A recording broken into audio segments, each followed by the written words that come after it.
We now know the next step in what has been a dirty situation for months. Formal complaints have officially been filed against Veolia Water following the series of water discoloration issues. Tonight, CBS 21's Maxine Rose, she's covering this story again. She's been doing so since the beginning. Maxine, joining us live in Susquehanna Township. You're outside the water treatment plant where this all started, with a closer look at what exactly next steps means for customers and consumers.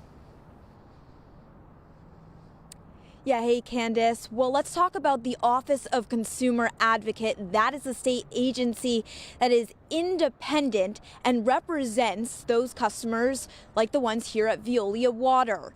And he tells us today over the phone that he's breaking down all of this complaint that I have in my hand here and why it's alleging that Veolia Water Company may have violated several sections of the Public Utility Code.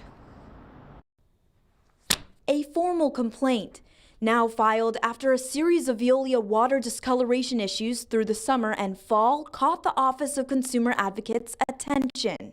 We know there were main breaks. We know there were equipment failures. There are things that happened. But the fact that it continued over a period of months and months is enough to cause us to believe that a further investigation is warranted. According to the document, an informal investigation shows that customers filed at least 70 informal complaints and made over 1,300 calls to Veolia between June 22nd and July 15th.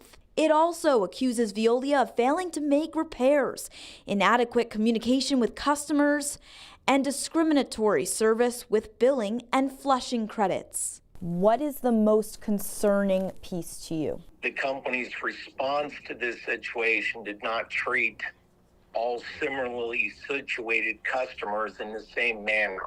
The document states that approximately 560 customers were issued flushing credits, while 794 customer accounts called the company with problems.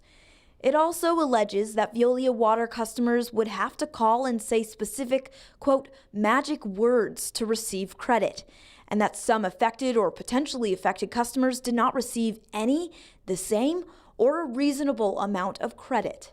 We're not specifically at this point saying that there was the company was engaged in any wrongdoing. Lawrence says this will allow the Public Utility Commission to open a formal investigation and begin hearings.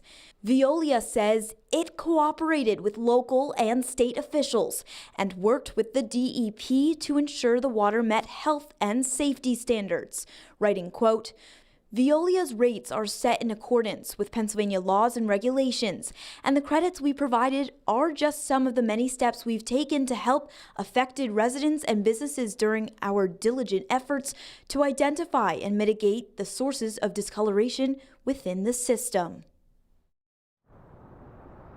And the Consumer Advocate tells me today that the goal would be to have public input hearings where customers would be able to make their voices heard.